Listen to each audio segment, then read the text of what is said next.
వీసీటీవీ ప్రేక్షకులకు నమస్కారం. ఈరోజు మనసు విప్పాలన ఉంది కార్యక్రమానికి వై సుబ్రహ్మణ్యం గారు వచ్చారు.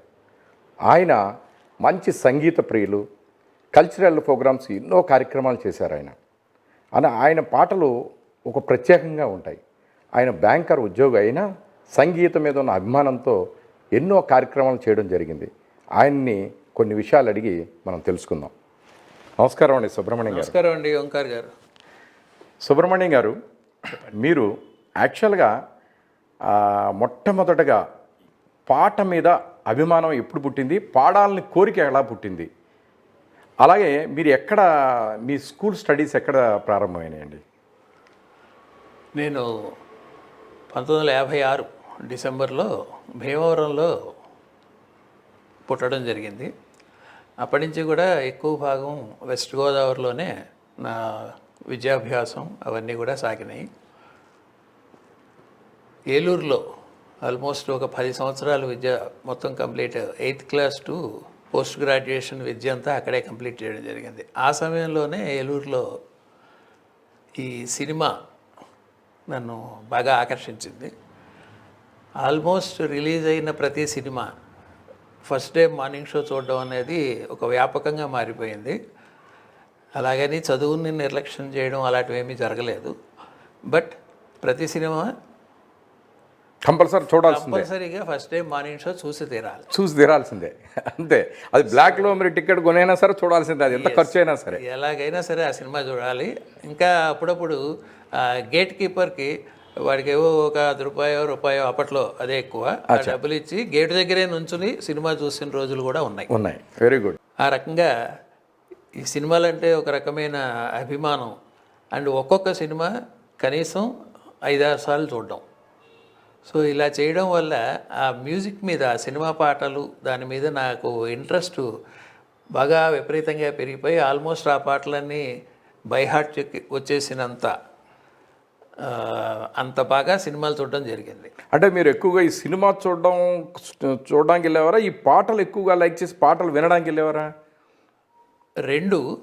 సో అన్నిసార్లు చూసి ఆ సినిమా అంటే ఉండే ప్యాషన్ వల్ల ఆ పాటలన్నీ నా మనసులో ఈనాటికి కూడా ఆ సాహిత్యం అంతా, ఏదైనా పాట చెప్తే దాని సాహిత్యం మొత్తం ఇంటర్ల్యూడ్ మ్యూజిక్తో సైతం నేను చెప్పగలను. అదే కాకుండా మీరు ఏదో సినిమా చూశారు, దాంట్లో ఒక పాట నచ్చింది, ఆ పాట మళ్ళీ వినాలనే ఉద్దేశంతో కూడా వెళ్ళడం జరిగింది? అప్పుడు జరిగింది. ఎందుకంటే అప్పట్లో ఈ టేప్ రికార్డర్స్ కానీ ఇవేమీ మనకి లేవు అందుబాటులో. ఎప్పుడైనా ఆకాశవాణిలో వేస్తే వినేవాళ్ళం. సో అందువల్ల సినిమా చూడడం అనేది కంపల్సరీ. అది ఇన్ఫ్యాక్ట్ ఒక 7-8 పాటలు ఉన్న సినిమాలో మనకి ఏ పాట దాకా అయితే ఇంట్రెస్ట్ ఉందో ఆ పాట దాకా చూసి మళ్ళీ వచ్చేసే రోజులు కూడా చాలా ఉన్నాయి. సో ఆ రకంగా పాటలంటే ఒక రకమైన పిచ్చి, అభిమానం విపరీతంగా ఏర్పడింది. చదువు కంప్లీట్ అయిన తర్వాత ఈ స్కూల్ నుంచి కాలేజీకి వెళ్తారు కదా మీరు.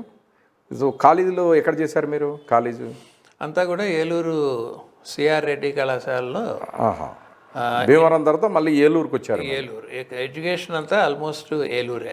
ఇంటర్మీడియట్, డిగ్రీ, పోస్ట్ గ్రాడ్యుయేషన్ 3 కూడా సిఆర్ రెడ్డి కళాశాల ఏలూరులో ముగించడం జరిగింది. అక్కడే ఈ సినిమాల గురించి చాలా.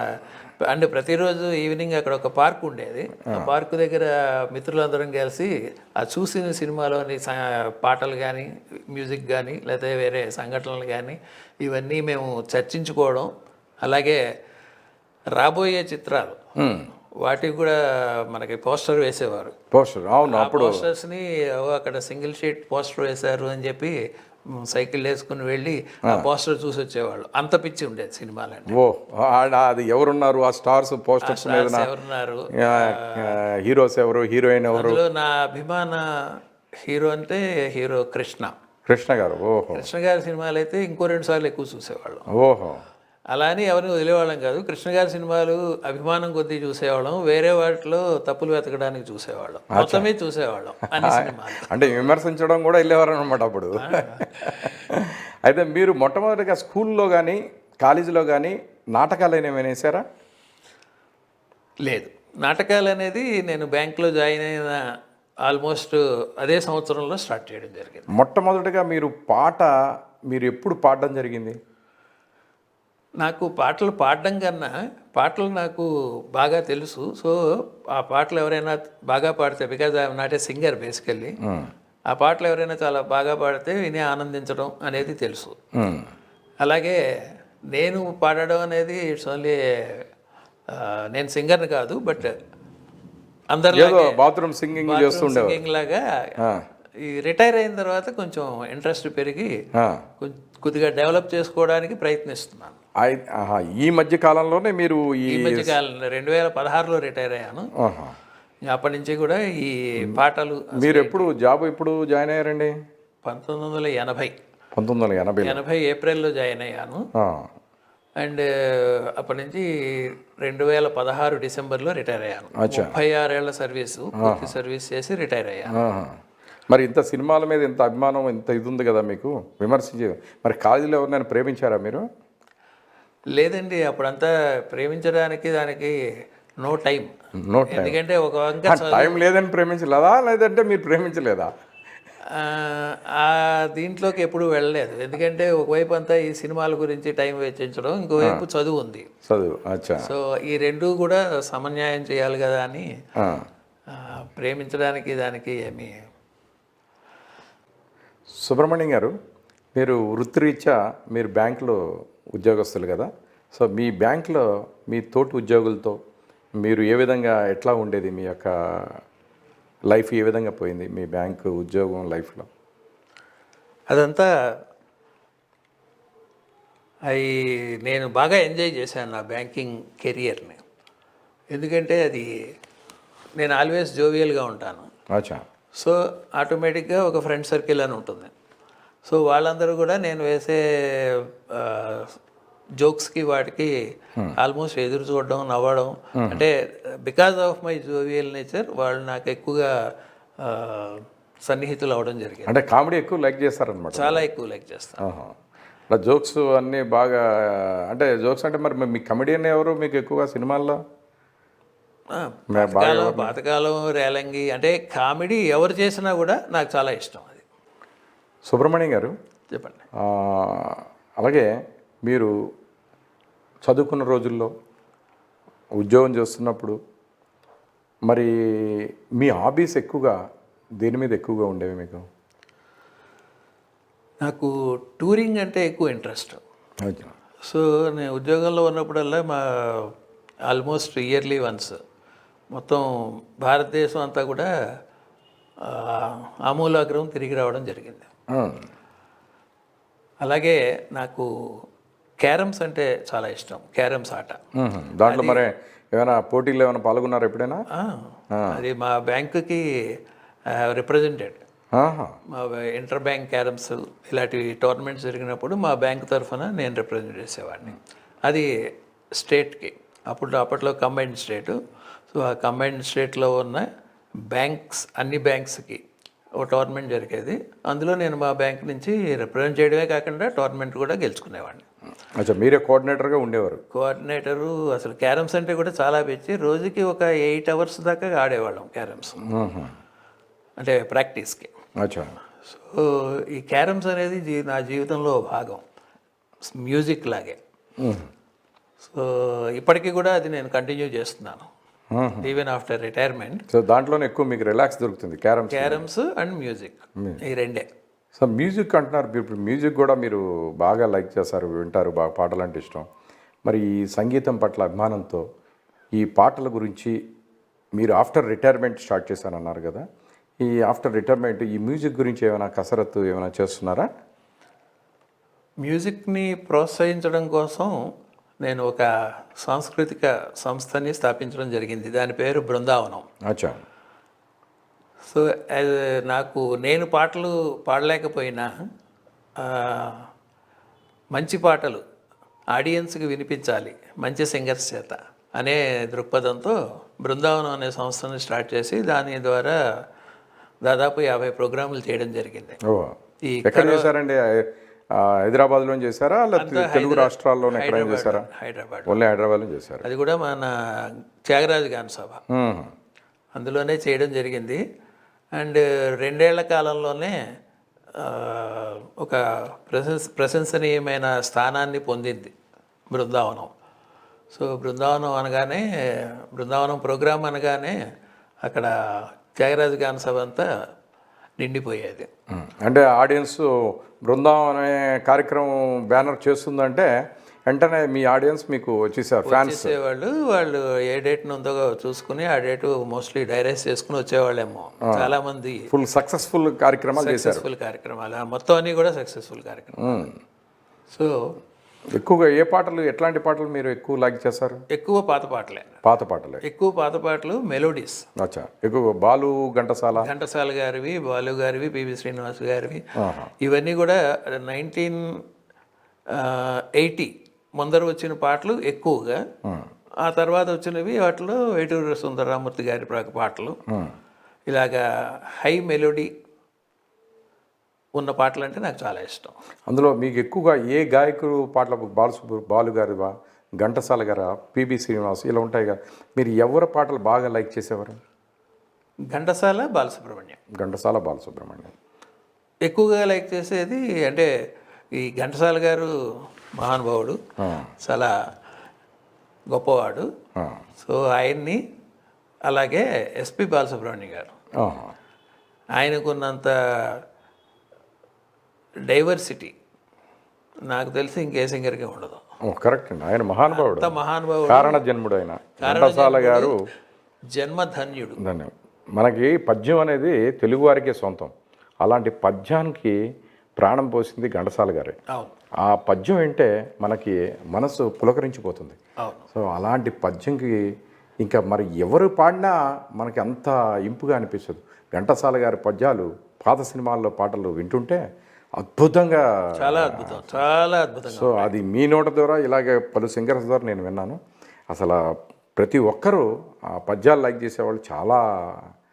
అసలు దాన్ని ఎంత అనేది, ఇంత సంఖ్య అనేది లెక్క కట్టలేము. ప్రపంచం అంతా లైక్ చేస్తుంది ఆయన పద్యం కానీ, పాట కానీ, ఆయన భగవద్గీత కానీ. ఘంటసాల గారు అదే మీ నోటు కూడా ఇప్పుడు మళ్ళీ వింటున్నాను నేను.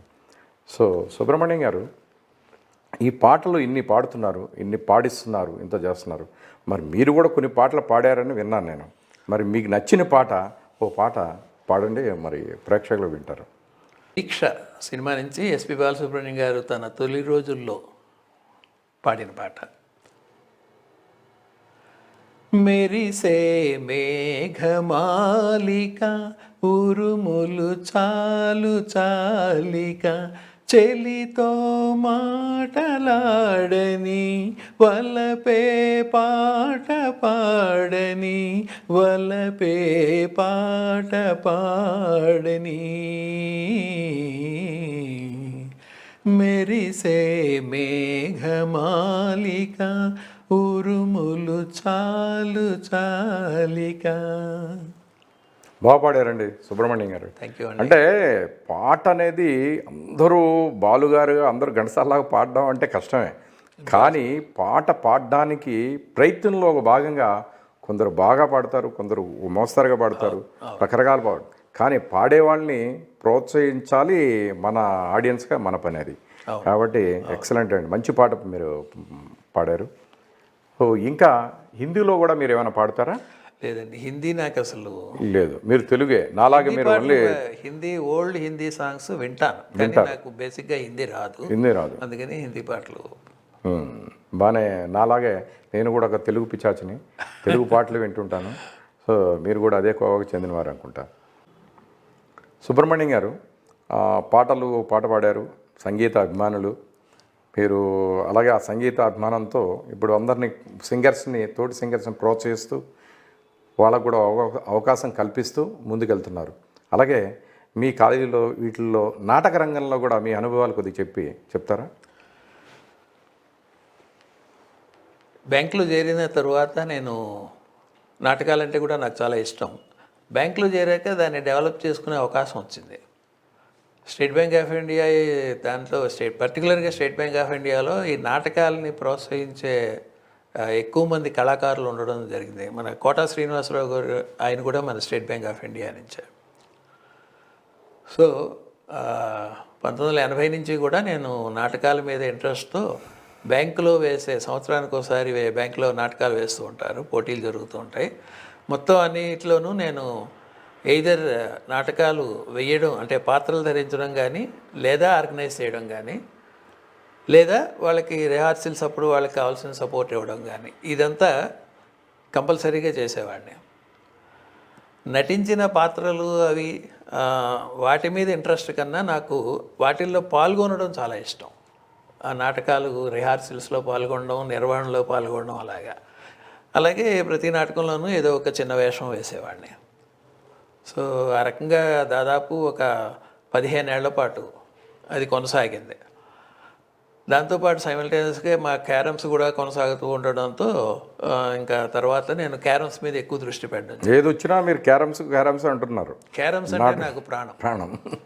అలాగే ఇప్పుడు మీరు ఈ రిటైర్ లైఫ్ కూడా మీరు ఆఫ్టర్ మీ జాబు రిటైర్మెంట్ తర్వాత మీరు ఎట్లా లైఫ్ మీరు ఎలా తీసుకెళ్తున్నారు? నాకు ఇష్టమైన ఈ 3 ఫీల్డ్స్ అంటే, 1 క్యారమ్స్, 2 మ్యూజిక్ అంటే పాటలు ఇవి, 3వది టూరిజం. ఈ మూడింటిని కూడా సరిసమానంగా ఎంజాయ్ చేస్తూ రిటైర్డ్ లైఫ్ నేను కొనసాగిస్తున్నాను. టూరిజం అంటే కూడా చాలా ఇష్టం నాకు. ప్రకృతి సౌందర్యం, ప్రకృతి దృశ్యాలు ఇవన్నీ చాలా ఇష్టం. సో ఆ ప్రకారం నేను చాలా ప్లేసెస్ చూడడం జరిగింది. ఎవరు చూడని అండమాన్స్ కానీ, లక్షద్వీప్ కానీ అవన్నీ కూడా నేను చూశాను. అలాగే మరి మీరు ఇన్ని హాబీస్లో మరి మీ భార్యామణికి మీకు కొన్ని కలుస్తున్నాయా ఏమైనా? మీ హాబీస్లో అన్నీ మీరు ఏది ఇష్టపడుతున్నారో ఆవిడ సపోర్ట్ లేదు, ఇవన్నీ ఎక్కడి నుంచి చేస్తాం, చాలా కష్టం. అలా అని కాకుండా ఇప్పుడు మీ హాబీస్లో క్యారమ్స్ ఆడడం, నాటకాలు, ఇలా పాటలు ఇవన్నీ ఆమె ఇష్టపడతారా? అన్నీ పాటలు చాలా బాగా ఇష్టపడతారు. పాటలు ఎక్కువ ఇష్టపడతారు. అండ్ పుణ్యస్థలాలకి టూరిజంకి వెళ్ళడం అలాన్నీ కూడా అవన్నీ చాలా బాగా ఇష్టపడతారు. ఆవిడ బాగా సపోర్ట్ చేస్తారు. సుబ్రహ్మణ్యం గారు, ఇలాగే మీ లైఫ్లో ఇంకా మంచి సంగీత కార్యక్రమాలు చేయాలని, ముందుకి ఇంకా బాగా పోవాలని మనస్ఫూర్తిగా వీసీ టీవీ తరపున శుభాకాంక్షలు తెలియజేస్తున్నాను. ధన్యవాదాలండి, చాలా ధన్యవాదాలు. Thank you very much. Thank you.